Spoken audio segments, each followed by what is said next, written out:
Bom, pessoal, vocês já estão vendo aí dois mapas que mostram para vocês os conflitos no continente africano. Dá para ver que os conflitos estão aí espalhados por todo o continente. É difícil você encontrar um país onde não haja um conflito. E essa legenda aqui do lado, ela vai mostrar exatamente qual é a natureza, né, de cada conflito. Então, ó, esse bonequinho aqui mostra lugares onde predominam as guerras civis, né, que são as guerras pelo controle político do país. Então, a Guiné-Bissau, Serra Leoa, Libéria, Sudão, Chade, beleza? Angola. Então, são lugares onde predominam as disputas de grupos diferentes pelo poder político. É, aqui áreas onde a violência, né, é quase que endêmica, é uma violência que faz parte da rotina das pessoas, apesar de não necessariamente os países estarem em conflito, e essa violência ela vai ter origem muito na desigualdade socioeconômica, né, onde aparece essa bombinha aqui. Então vai ter a Nigéria, a Mauritânia, ou seja, muitos países, o Egito, muitos países com esse problema de violência, que, como eu disse, é muito ligado à desigualdade também, muito ligado à pobreza. Os movimentos separatistas, ó, lugares onde há movimentos separatistas, justamente a galera que quer se separar, né, para criar um Estado-nação novo, o que aconteceu aqui com a Etiópia, por exemplo, ó, que se separou e deu origem ao novo Estado, a Eritreia. Tá? Vai acontecer aqui no Sudão também, tá? Mais tarde, no Sudão do Sul. Então, os conflitos separatistas, o crescimento do fundamentalismo islâmico. E aí uma coisa importante mostrar que fundamentalismo islâmico é um problema também na África, não só no Oriente Médio. Tá? Então, aqui, ó, Marrocos, Argélia, Tunísia, Egito, Sudão vão ser países que vão enfrentar problemas com o fundamentalismo islâmico, tá? Que vão é, estimular conflitos separatistas, vão estimular guerras civis, tá? Vão querer estabelecer área de controle. É o que acontece, por exemplo, apesar de não estar assinalado no mapa, é o que acontece com o Boko Haram na Nigéria. Tá? Que é um grupo extremista, ligado inclusive ao Estado Islâmico, e que perseguia, apareceu muito na mídia na última década, não só por conta dessa ligação com o Estado Islâmico, mas também por conta da natureza das ações. Era um grupo que atacava muito as mulheres, então mulheres que iam para a escola, para as universidades, muitas vezes eram sequestradas, estupradas, assassinadas, exatamente, né, por conta por ir contra a convicção do grupo. Então, é um outro problema muito sério na África, o fundamentalismo islâmico. É importante a gente dizer isso, porque quando se fala em fundamentalismo islâmico, se pensa logo no Oriente Médio, né? Mas a África também sofre bastante com isso. Problemas de fome crônica, que também é difícil encontrar um país que não tenha esse problema, até porque, da mesma forma que acontece com a produção de minério, né, que boa parte da produção vai para fora e os lucros não ficam no continente, na produção agrícola, a gente já mostrou isso também em mapas anteriores, quando a gente estava falando de agricultura. O que os governos locais fazem? Eles vendem ou arrendam as terras para empresários rurais estrangeiros, em boa parte chineses. Os empresários chineses estão crescendo muito nesse ramo também na África, no ramo agropecuário. É, a população até trabalha, mas muitas vezes trabalha de forma análoga à escravidão. A produção não fica na África, a produção vai para o mercado externo, porque os caras estão visando um mercado com poder aquisitivo mais alto.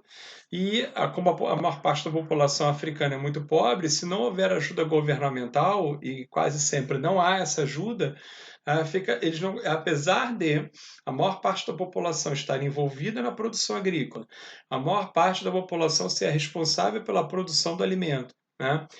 Esse alimento é vendido para o mercado externo e eles não têm acesso. Então, ou eles se viram com a subsistência, ou eles vão passar fome. Tá? Fora isso, é óbvio, questões, eventualidades climáticas, né? E a África, o continente africano é muito vulnerável a essas eventualidades climáticas. Então, as safras podem sofrer perdas enormes, ou por excesso de chuva, ou por secas prolongadas.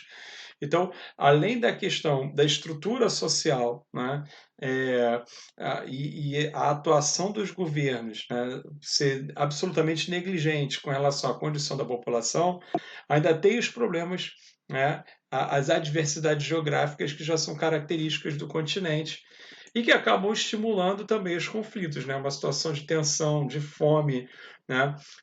Acentuam aí os conflitos por solos agricultáveis, água, como a gente já viu e que eu vou mostrar de novo aqui para vocês, como a gente já falou, né?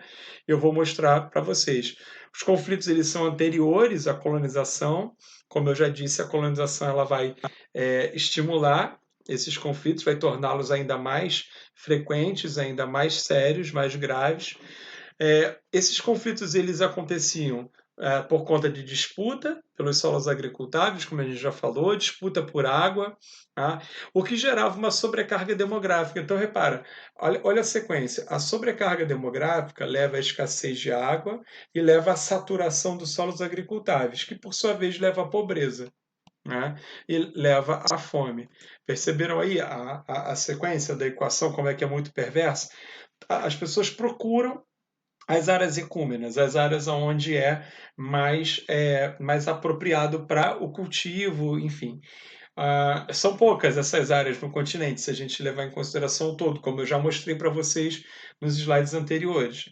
Então, muita gente vai procurar mais ou menos os mesmos lugares, que no primeiro momento tem água suficiente, o solo é legal e tal. Agora, como acontece uma sobrecarga demográfica, ou seja, vai todo mundo para lá, isso leva à escassez de água, leva à saturação dos solos e, consequentemente, à fome.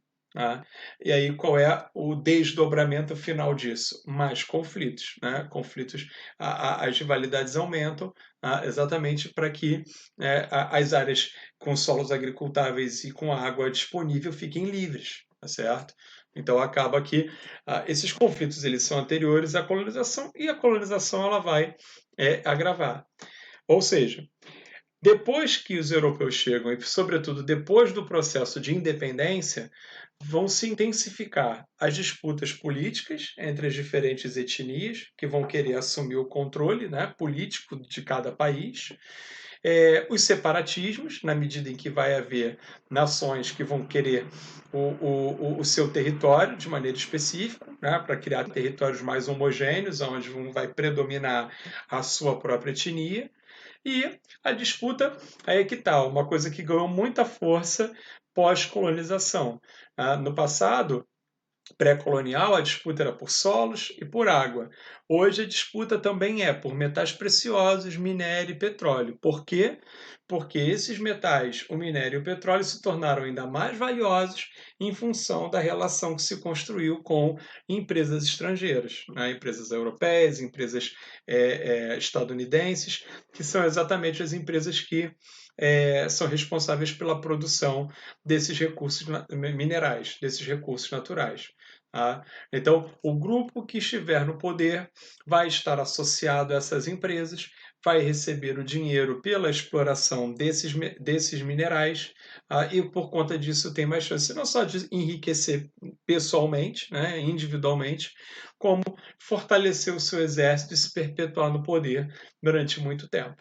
Isso aqui talvez seja a grande novidade que o que vem pós-colonização traz para os conflitos, tá certo? Antes da colonização não havia essa disputa tão ferrenha por metais preciosos, minério e petróleo, até porque não havia uma exploração tão consolidada assim, tão sólida assim. Havia exploração de outros recursos naturais, mas mais recursos de extrativismo, de caça, e não recursos minerais como esse aqui. Até o século XIX, eram recursos que não eram tão explorados na África. Tudo bem? Tranquilo? Vou dar mais uma paradinha aqui para a gente começar a falar sobre os tratados econômicos que existem na África, os blocos econômicos as associações comerciais que existem na África, tá bom? Até daqui a pouquinho.